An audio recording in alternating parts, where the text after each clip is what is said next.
ஒரு போலீஸ் கான்ஸ்டபிளை ஒருத்தன் சார்ந்து கொண்டால் அந்த போலீஸ் கான்ஸ்டபிளுக்கு என்ன வல்லமை இருக்கோ அந்த வல்லமையில இவன் இயங்குவான். ஒரு சப் இன்ஸ்பெக்டருடைய வல்லமையை சார்ந்துக்கிட்டான்னா அந்த சப் இன்ஸ்பெக்டருக்கு என்ன வல்லமை இருக்கோ அந்த வல்லமையில இவன் இயங்குவான். ஒரு எம்எல்ஏவோட வல்லமையை சார்ந்துக்கிட்டான்னா இவன் எந்த அளவுக்கு வேலை பார்க்கலாம் தெரியுமா? அந்த எம்எல்ஏவோட பவர் எவ்வளவு இருக்கோ அவ்வளவு தூரத்துக்கு அவன் வேலை பார்க்கலாம். இப்போ ஒரு காலத்தில் ஒரு முதலமைச்சருடைய நெருங்கிய தோழிகள் இவங்கெல்லாம் எந்த அளவு மூவ் பண்ணாங்க, ஒரு முதலமைச்சர் எந்த அளவு மூவ் பண்ணாங்களோ அந்த அளவு மூவ் பண்ணாங்க. ஏன்னா நீங்கள் எந்த அளவு வல்லமையை சார்ந்திருக்கிறீர்களோ அந்த அளவு நீங்க மூவ் பண்ண முடியும். ஒருவன் தேவனுடைய வல்லமையை சார்ந்து கொண்டால் தேவன் எந்த அளவு மூவ் பண்ணுவாரோ அந்த அளவு அவனால் மூவ் பண்ண முடியும். ஆமே. ஒரு சிஎம்மோட பவர்ல நீங்க சார்ந்துக்கிட்டீங்கன்னா சிஎம் எந்த அளவு மூவ் பண்ணுவாரோ அந்த அளவு நீங்க மூவ் பண்ணலாம். காட்ஸ் பவரை நீங்க சார்ந்துக்கிட்டீங்கன்னா அவரோடு அந்த வல்லமையோடு இணைந்து கொண்டால் அந்த வல்லமை எந்த அளவு வேலை செய்கிறதோ அந்த அளவு நீயும் நானும் வேலை செய்ய முடியும். இயேசுவின் நாமத்தில் இந்த வார்த்தையை கேட்டுக்கிட்டு இருக்கிற அத்தனை பேருக்கும் சுகத்தை நான் பேசுகிறேன், சுகத்தை நான் கட்டவிழ்க்கிறேன். ஆன்லைன்ல இருக்கிறவங்க, படுக்கையில் இந்த வார்த்தையை கேட்டுக்கொண்டிருக்கிற எல்லாருமே கர்த்தராகிய இயேசுவின் நாமத்தில் அற்புதத்தை நான் ரிலீஸ் பண்ணுகிறேன். ஒரே நிமிஷத்தில் ஆயிரக்கணக்கான அற்புதங்கள் இப்பொழுது நடைபெறுவது. கரங்களை தட்டி கரங்களை தட்டி amen amen amen amen. Yes yes yes yes yes yes amen. என் அன்புக்குரியவர்களே, வேதம் தெளிவாய் சொல்கிறது கர்த்தரை மட்டும் தேடுவதல்ல, கர்த்தருடைய வல்லமையை நாட வேண்டும். இந்த கடைசி நாட்களிலே கர்த்தருடைய ஆவியானவர் உங்களை வரவேற்கிறார், உங்களை அழைக்கிறார். எதற்காக? கர்த்தருடைய வல்லமை என்னுடைய வாழ்க்கையிலும் என்னுடைய சரீரத்திலும் என்னுடைய ஊழியத்திலும் என் குடும்பத்திலும் என் பிள்ளைகள் மீதும் அந்த வல்லமை கட்டவிழ்க்கப்பட வேண்டும் என்று அவர் விரும்புகிறார். தேவ பக்தி வேஷத்தை தரித்து அதனுடைய வல்லமையை மறுதலிக்கிற அநேகர் எழும்பி இருக்கும் போது அந்த வல்லமையை அங்கீகரிக்கத்தக்க ஒரு கூட்டத்தை தேவன் எழுப்புகிறார். என் அன்புக்குரியவர்களே, கர்த்தரை மட்டுமே தேட சொல்லி நாட சொல்லி பிரசங்கம் பண்றது it is a fake message. இல்லாட்டி இது ஒரு பகுதி செய்தி தான், அப்படிதான் சொல்லலாம். நீங்கள் சொன்ன பாடுபட்ட அந்த மிஷனரிமார்களை நாங்கள் மதிக்கிறோம். அவர்கள் கர்த்தரை நாடினார்கள். ஆனால் வேதமோ நம்ம இன்னும் ஒரு படி மேலே போய் அவருடைய வல்லமையையும் நாடும்படிக்கு நம்மை அழைக்கிறது. நான் என்ன சொல்றேன், நீ கர்த்தரை நாடுங்க, மதிக்கிறோம். தொப்பில கூழ் வாங்கி குடிச்சீங்க, மதிக்கிறோம். வியாதிப்பட்டு மரித்தீர்கள், மதிக்கிறோம். இதெல்லாம் கர்த்தரை நீங்க நாடுனால செஞ்சீங்க. ஆனா அடுத்த ஒரு படிக்கு பைபிள் உங்களை அழைக்குது. வெறும் கர்த்தரை மட்டும் அல்ல, அவருடைய வல்லமையும் நீங்கள் நாடி இருந்தால் ஒருவேளை சரித்திரம் வேறு விதமாக எழுதப்பட்டிருக்கும் என்று நான் சொல்லுகிறேன். உங்களுக்கு நான் அறிவுறுத்துகிறேன், நீங்கள் யாரோ வந்தவன் சொன்னான் போனவன் சொன்னான் கர்த்தரை தேடுகிற வேலையை மட்டும் ஈடுபடாதீங்க. கர்த்தரை நாடுவதல்ல, அவருடைய வல்லமையும் நாடுவதே நமக்கு கொடுக்கப்பட்டிருக்கிற வேலை. நம்முடைய மனது அவர் வல்லமையோடு இணைக்கப்பட்டிருக்கணும். சின்ன சின்ன விஷயத்திலிருந்து பெரிய பெரிய விஷயம் வரைக்கும் கர்த்தருடைய வல்லமை, கர்த்தருடைய வல்லமை, கர்த்தருடைய வல்லமை, கர்த்தருடைய வல்லமை இவைகளோடு இணைக்கப்பட்ட மனதுடையவன் இந்த பூமியில இயற்கைக்கு அப்பாற்பட்ட ஒரு வாழ்க்கை வாழக்கூடியவனாய் இருப்பான். ஆனால் மதம் நம்மை கர்த்தருடைய வல்லமையை நாடாமல் நம்மளை சரி செய்யறதுலேயே நம்மளை கொண்டு போயிட்டாங்க. திரும்பி பார்த்தா ஊரை விட்டு ரொம்ப தூரம் போயிட்டோம். ஆனா நம்ம இருக்க வேண்டிய இடம் வேற. பைபிள் உங்களை காட்ஸ் பவரை எக்ஸ்பெக்ட் பண்ண சொல்லி கொடுக்குது. இல்ல சார், இந்த விஷயத்துக்குலாம் அவர்கிட்ட கேட்க கூடாது சார். யார் சொன்னது? ஒரு மனுஷன் சொல்றாரு, ஒரு புக் எழுதியிருக்கிறாரு. அந்த புக்ல முதல் பக்கத்தில் எழுதுறாரு, 15 வருஷத்துக்கு முன்னாடி நான் அந்த புக்கை படித்தேன். அதில் எழுதுறாரு, நான் ஊழியத்துக்கு கிளம்பிக்கிட்டு இருக்கிறேன், என்னை பிரசங்கம் பண்ண ஒரு வீட்டுக்கு கூப்பிட்டாங்க. அப்போ என் சட்டையை எடுத்து மாட்டுறேன், சாயந்தரம் போட போகிற சட்டை மாட்டும்போது 2 பட்டனு எனக்கு இல்லை, 1 பட்டன் இல்லை.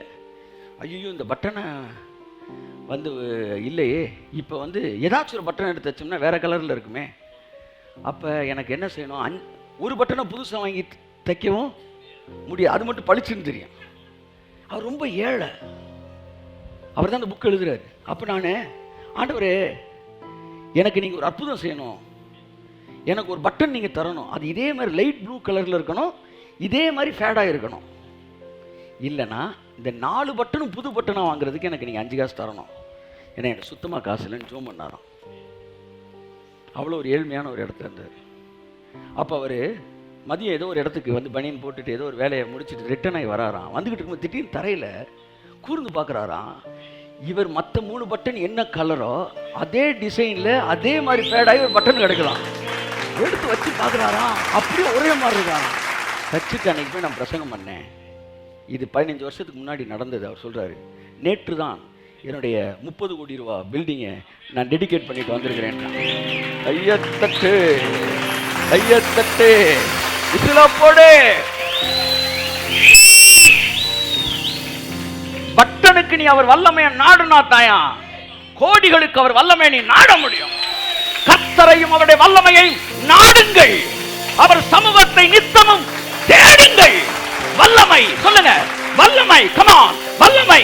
கடைசி நாட்களிலே தேவ பக்தி வேஷத்தை தரித்து அதனுடைய வல்லமையை மறுதலிக்கிற ஒரு கூட்டம் எழும்பும் போது ஒவ்வொரு சின்ன சின்ன விஷயத்திலும் கர்த்தருடைய வல்லமையை பார்க்க போகிற ஒரு கூட்டம் கர்த்தர் எழுப்பிட்டு இருக்கிறார். நீங்க தான் அந்த கூட்டம். உங்க வீட்டுக்குள்ள தண்ணீர் திராட்சரசமா மாறப்போகுது. ஆமென். வெறும் தண்ணீர் காஃபியா மாறப்போகுது. உங்களுடைய அக்கவுண்ட்ல நீங்க எதிர்பாராத பணம் உங்க பேர்ல விழ போகுது. இயேசு நாமத்தில். அவன் யாரு சார் கிரிட்டிசைஸ் பண்றதுக்கு?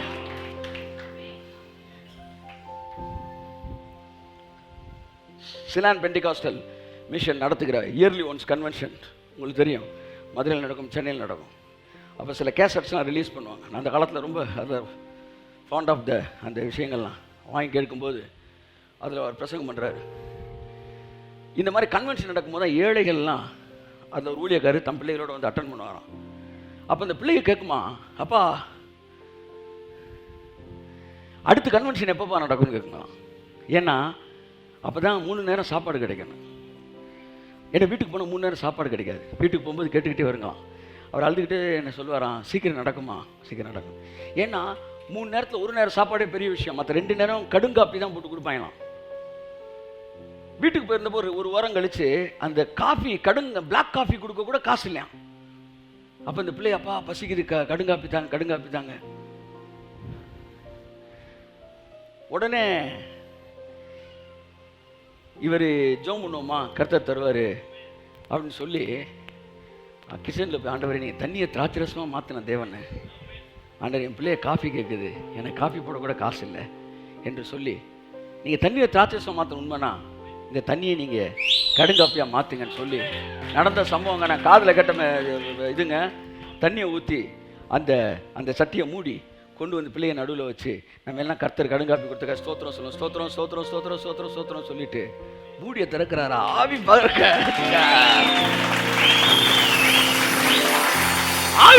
கடுங்காப்பி. கர்த்தரையும் அவர் வல்லமையையும் நாடுங்கள், அவர் சமூகத்தை நித்தமும். கேட்ட ஒரு ஹார்லிக்ஸ் போன்விட்டான்னு கேட்டியாது. Mind lock.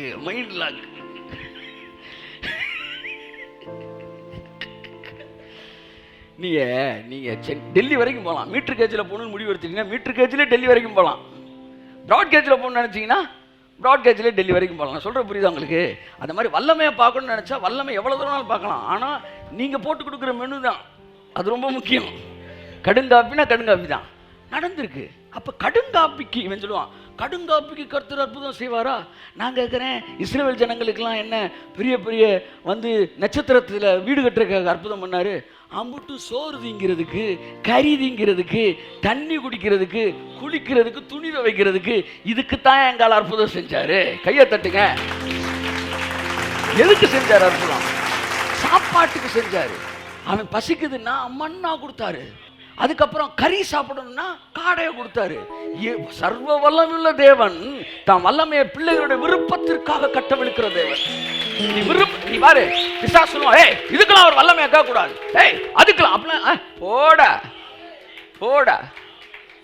போட நீ யாரா வந்து இது கேட்கக்கூடாது அது கேட்கக்கூடாது? எங்க அப்பாட்ட எது கேட்கணும் எனக்கு தெரியும். சாப்பிடணும் நானா? கர்த்தர் என்ன சொன்னார்? காடு கொடுப்ப யாராச்சும். தூதர்கள் உண்ணும் உணவால் உந்தன் ஜனங்களை போஷித்தீரே. தூதர்கள் உண்ணும் ஆமென். உம்மை போல கையை தட்டு ஜனங்களை நேசித்திட. அப்படியே வீட்டுக்கு போறீங்க, தும்முன்னு இருக்கு, இதோட போதுன்னு நினைக்கிறேன். பைபிள் அவரோட பவரை வலது கரம் சொல்லுது. வலது கரமா? வலது கரம். என் அன்புக்குரியவர்களே, என் பிள்ளை நடக்கும், நின்றுகிட்டு இருக்கும்போது டப்புனு விழுந்தான்னா என்ன உட்கார்ந்தாலும் டக்குன்னு என் கை என்ன செய்யுது? நீளுது. என் கை நீளுது. அப்ப என் கை சும்மா இருக்காது. அவன் என்ன கூப்பிடுறதுலாம் கிடையாது, அவன் ஆண்ட்ரக்குள்ள டக்குன்னு நான் போயிடுறேன்.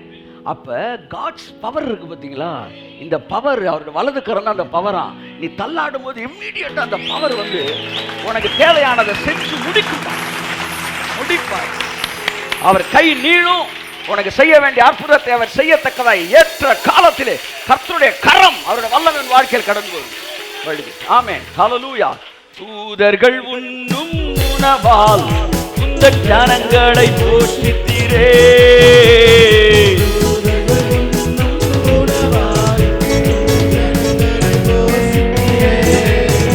உம்மை போல யாருண்டு?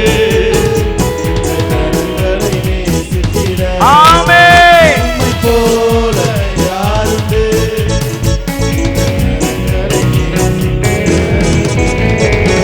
மதம் என்பது கோட்பாடுகளை பேசுகிறது. ஆனால் கிறிஸ்தவம் என்பது உறவையும் தகப்பனுடைய வலக்கரத்தையும் பேசுகிறது. நீங்க என்னைக்கு கோட்பாடுகளை பேசிக்கிட்டே இருக்கிறாங்க அது மதம். ஆனா தகப்பனுடைய வல்லமையை பேசிச்சுன்னா அதுக்கு பேர் தான் உறவு. கிறிஸ்தவம் என்பது உறவை பேசுகிறது. தயவுசெய்து கோட்பாடுகளை பேசாதிருங்கள். ஒரு குரூப் இருக்கிறாங்க, அவன் கிரிட்டிக்ஸ், அவன் எப்ப பார்த்தாலும் கோட்பாடு பேசுவான். இது இப்படி இருக்குதா, அது அப்படி இருக்குதா, இப்படின்ற ஒரு இடத்துல தான் இருப்பான். அவர்கள் எல்லாம் தேவ பக்தி வேஷத்தை தரித்து அதனுடைய வல்லமையை மறுதலிக்கிறார்கள். இயற்கையோடு இணைந்து வாழ்கிற வாழ்வு அது கிறிஸ்துவ வாழ்க்கை அல்ல. இயற்கைக்கு அப்பாற்பட்ட வல்லமையோடு இணைந்து வாழ்கிற வாழ்க்கை தான் கிறிஸ்துவ வாழ்க்கை. இயற்கைக்கு அப்பாற்பட்ட வல்லமையோடு இணைந்து வாழ்கிற வாழ்க்கை. கரங்களை தட்டி கர்த்தருக்கு நன்றி சொல்லுவோம். உம்மை போல யாருண்டு? இந்த ஜனங்களை நேசித்திட. உம்மை போல. ஆமென். எவ்வளவு பெரிய தேவன். உமக்கொப்பானவர் யார்? கமா. உமக்கொப்பானவர் யார்? உமக்கொப்பானவர் யார்? உமக்கொப்பானவர் யார்? வானத்திலும் பூமியிலும் உமக்கொப்பானவர் யார்? ஞானத்திலும் பூமியிலும் உமக்கொப்பானவர் யார்? Praise God. என் அன்புக்குரியவர்களே, ஒரு சாதாரண சாப்பாட்டுக்கும் கறிக்கும் அற்புதம் செஞ்சாருன்னா தேவனே, நீங்க கேட்குற மேட்டர் எவ்வளவு முக்கியமான மேட்டர் தெரியுமா? என்ன சார் அவங்களுக்கு செஞ்சாருன்னா உங்களுக்கு செய்ய மாட்டாரா? தைரியமா போங்க. முதலாவது பிசாசு உங்கள்கிட்ட சொல்ற பெரிய விஷயம் என்னன்னா, அவன் திட்டம் என்னன்னா, அற்புதங்களோடு அடையாளங்களோடு இயற்கைக்கு அப்பாற்பட்ட வாழ்க்கையிலிருந்து முற்றிலுமே பிரித்தெடுத்து சாதாரண வாழ்க்கை வாழ்ந்து கடவுளை தேடுவதற்கு உங்களை ட்ரை பண்ண பார்ப்பான். இது மதம். ஆனால் கிறிஸ்தவ வாழ்க்கை என்பது ஒவ்வொரு நாளும் இறைவனோட வல்லமையோடு இணைந்திருக்கிற வாழ்க்கை. இன்னைக்கு டேட்டுக்கு நீங்கள் கர்த்தருடைய வல்லமையை இன்னைக்கு டேட்டுக்குன்னு பார்க்குற வல்லமையை நீங்கள் பார்த்து தான் ஆகணும். ஒவ்வொரு நாளும் அவருடைய வல்லமையை பார்ப்பதே கிறிஸ்தவ வாழ்க்கை. அவருடைய சமூகத்தை நித்தமும் தேடுங்கள், அவருடைய வல்லமையை நாடுங்கள். ஒருவேளை இன்னைக்கு நீ காட்ஸ் பவரை பார்க்கலனா இன்னைக்குன்னு எடுத்து வச்ச சாப்பாடை நீங்கள் சாப்பிடலன்னு அர்த்தம். கையை தட்டு, அவ்வளோதான். பாருங்க, நான் லேட்டாக வரேன் வீட்டுக்கு, நான் வெளியில் 2 புரோட்டா வாங்கிட்டு வந்துடுறேன். ஆனால் எனக்குன்னு சமைச்ச சாப்பாடு ஒன்று வீட்டில் என்ன செஞ்சிடறாங்க, எடுத்து வச்சிடறாங்க. அப்படித்தான் உங்கள் பேருக்கு தேவன் இன்னைக்கு அப்படி சத்தியமாங்க இன்னைக்கு உங்களுக்குன்னு தேவன் செய்ய வேண்டிய சில அற்புதங்களை எடுத்து வச்சிருக்கிறார். நான் எடுத்துக்க, சாப்பிட்னா சாப்பிட்டுக்க, இல்லை வழக்கம் போல் வந்து ஒரு மெட்டாசினை போட்டு தலைவலியை சுகமாக்கணும், சுகமாக்கிக்க. வெளியில் புரோட்டா தின்ன கதை தான் அது. நீ வெளியில் புரோட்டா தின்ட்டு வந்துட்ட, ஆனால் உனக்கு நாங்கள் பிரியாணி செஞ்சு வச்சேன், அதை மிஸ் பண்ணிட்டேன். அந்த மாதிரி ஏதோ மருந்தை போட்டு சரி பண்ணுற, ரைட்டு, பரவாயில்ல, தப்பு இல்லை. ஆனால் தொடர்ந்து அதே இடத்துல நிற்காமல் தேவன் உனக்கென்று சமைத்து வைத்திருக்கிற அந்த அற்புத வாழ்க்கைக்குள்ளே நீ கடந்து வரும்படிக்கு உன்னை அன்புடன் அழைக்கிறேன். ஆமென். பிசாசு என்ன விரும்புறான்னா, devil doesn't like you to be connected with God's power, but he rather likes us to connected with so called disciplined life. அப்படி ஒரு வாழ்க்கை தான் வாழணும்னு நினைக்கிறான். டிசிப்ளின் முக்கியம், அது முக்கியம், இது முக்கியம். கடைசியில் கடவுளுடைய பவரே வாழ்க்கையில் பார்க்காம தொடர்ந்து இப்படியே போயிட்டு இருக்கும்போது ஒரு பாயிண்ட்ல பிரேக் ஆயிடுவீங்க. என்னடா கடவுளுக்கு இவ்வளவு பண்ணிக்கிட்டு வாழ்ந்துக்கிட்டு இருக்கிறோம், ஆனால் இந்த கடவுள் நமக்கு ஒன்றுமே செய்யலையடா. ஒன்றுமே செய்யலை இல்லை. அவர் செய்வார்ன்ற விஷயத்தில் உன் மனசை நீ திருப்பவே இல்லை. உன் மனசை ஃபுல்லாக கோட்பாடுகள்லே கொண்டு போயிட்ட. ஆனால் அப்படி கோட்பாடுகள்லே நீ போனீன்னா ஒரு குறிப்பிட்ட பாயிண்ட்ல ஒரு பிரேக்கிங் பாயிண்ட்னு ஒன்று இருக்கும். அந்த பிரேக்கிங் பாயிண்ட்ல நீ உடஞ்சிருவ. கடவுள் மேல இருக்க விசுவாசமும் நம்பிக்கையுமே உனக்கு போயிடும். குறிப்புணர்ல பிரேக்கிங் பாயிண்ட் வர மாதிரி ஒவ்வொரு மனுஷனுக்கும் ஒரு பிரேக்கிங் பாயிண்ட் இருக்கு. அதுல பிரேக் ஆயிருவீங்க. இதுதான் பிசாசோட திட்டம் சார். இப்போ எடுத்துக்காட்டு சொல்றேன். 2 பேர் தான் ஒரு வீட்டில். ஒருத்தன் மூத்த பையன், ஒருத்தன் 2வது பையன். இந்த மூத்த பையன் எப்பவுமே கோட்பாடுகள், இத்தனை வருஷ காலமாக உமக்கென்று ஊழியம் செய்து, சில சொல்லுவாங்க அந்த காலத்தில் நாங்கள் பெரியோர்களுடைய பாதத்தில் அமர்ந்து படித்தோம், அந்த காலத்தில் நாங்கள் இத்தனை வருஷ காலமாக இப்படிலாம் பேசினா என்ன மூத்த பிள்ளைன்னு அர்த்தம். இந்த மூத்த பிள்ளை அப்பாட்ட ஒரு மந்தையே இருந்தாலும் அதில் ஒரு மாடு எடுத்து அட்ரா சாப்பிட்றா அப்படின்னு சாப்பிட தெரியல. இப்போ நீங்களாம் சாப்பிடாம சாப்பாடு பாருங்க, மூடி வச்சு போன மாதிரி நீங்கள் என்ன செய்யணும், எந்திரிச்சு இன்னைக்கு அப்பா எனக்குன்னு வச்சிருக்கேன் கண்ணுக்குட்டி அட்ரா நாட்டி சாப்பிட்ருக்க வேணா நீன்னு. அவன் தொடவே இல்லை. கடைசியில் அந்த இளையகுமாரனை இது பண்ணும்போது பிரேக் ஆகிட்டான். என்ன சார் இத்தனை வருஷ காலமா உங்களுக்குன்னு ஓடுனேன் சார், எனக்கு ஒன்றுமே செய்யலையே சார். இதுதான் கோட்பாடுகள் பின்பற்றவன். ஆனால் 2வது ஒருத்தர் இருக்கேன். அவன் சொன்னா, அவன் கெட்டவன் தான், எங்கள் அப்பா வீட்டில் பூர்த்தியான சாப்பாடு இருக்கிறான். அவன் மைண்டு அப்பாவுடைய ஐஸ்வர்யத்தில், அப்பாவுடைய ஆசீர்வாதத்தில், அப்பாவுடைய பவரில் கனெக்ட் ஆயிருக்கு. என்னைக்கு அவன் என்ன செஞ்சான் பாருங்க, அதை அனுபவிச்சான். இன்னைக்கு கிறிஸ்தவர்கள் 2 கூட்டம் இருக்கு. ஒன்று ஒழுக்கமாக வாழணும், உத்தமமாக வாழணும், இப்படியே பிரசங்கத்தை கேட்டு கடைசியில் வாழ்க்கையில் சாதிக்கலை. இன்னைக்கு இளம் தலைமையோட கத்தர் பயன்படுத்துறாருன்னு எங்கேயோ எரியுது. ஹைட்ரோகுளோரிக் ஆசிட் எங்கேயோ எரியுது. என்னன்னா இத்தனை வருஷ காலமா அதை தாண்டா சொன்னோம் நாங்க. கர்த்தரை மட்டும் தேடாத, அவர் வல்லமையையும் நாடு. கர்த்தரை நாடு, அவர் வல்லமையை நாடு, அவர் சமூகத்தை நித்தமும் தேடு. பக்கத்துல சப்புன்னு ஒன்று கொடுத்து சொல்லுங்க, கர்த்தரையும் மட்டுமல்ல அவர் வல்லமையும் நாடுங்கள். அடிங்க தொடர், அவர் வல்லமையும் நாடுங்கள். கையை தட்டி ஆமென். இந்த உலகம் எதிர்மறையால் நிரம்பியது. தேவனுடைய வல்லமையை சார்ந்து நம்பி எதிர்பார்த்து நீங்கள் வாழாவிட்டால் இந்த உலகத்தில் சமாதானமான ஒரு வாழ்க்கை நீங்கள் வாழவே முடியாது. காரணம், இந்த உலகம் எதிர்மறையால் நிரம்பியது. உங்க மனசு கர்த்தருடைய வல்லமையோட கனெக்ட் பண்ணலன்னு வச்சுக்காங்களேன், ஒரு நாள் கூட நிம்மதியா மூச்சு விட முடியாது. ஏனென்றால் இந்த உலகம் எதிர்மறையால் நிரம்பியது, விபத்துகளால் நிரம்பியது, ஆபத்துகளால் நிரம்பியது, வியாதிகளால் நிரம்பியது. கர்த்தருடைய வல்லமை என்பது இன்னைக்கு ஆப்ஷனலே கிடையாது, அது மஸ்ட். நீ அதோடு இணைந்து வாழ்ந்தால்தான் இனி நிம்மதியான ஒரு வாழ்க்கை இந்த பூமியில நீ வாழ முடியும். ஆகவே கர்த்தர் இந்த மதிய வேளையிலே தம்முடைய வல்லமையோடு இணைக்கப்பட்ட ஒரு வாழ்க்கை வாழ உங்களை அழைக்கிறார். பிசாசுக்கு அது பிடிக்கல. ஏன்னா அந்த வல்லமை நீங்க அனுபவிக்கும் போது அவருடைய அன்பை அனுபவிக்கிறீங்க. The more you enjoy the power of God, the more you enjoy the love of God. கை தட்டுங்க, அதான் பாருங்களே. தூதர்கள் உண்ணும் உணவால் உந்தன் கரங்களை போஷித்தீரே. அடுத்த வரி என்ன வருது? உம்மை போல வந்துருச்சா? கையை தட்டு. அதான் when you enjoy the power of God, you start enjoying the love of God. கையை தட்டு, நல்லா தட்டுங்க. ஆமென். ஆகவே யார் கர்த்தருடைய அன்பு அதிகமா ருசிப்பான்னா, அவருடைய வல்லமைய அதிகமா எவன் ருசிக்கிறானோ அவன் தான் சொல்லுவான், உம்மை போல யாருண்டு ஜனங்களை நேசித்து உம்மை போல. ஆமென். உமக்கொப்பானவர் யார்? ஆமென்.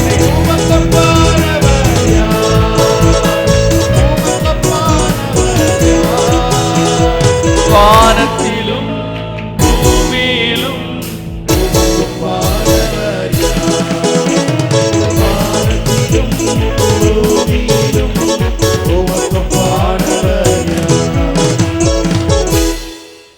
கர்த்தருடைய வல்லமையை தேடாம கர்த்தரை மட்டும் தேடுவதற்கு போதிக்கிறதெல்லாம் பிசாசுடைய வஞ்சகம்.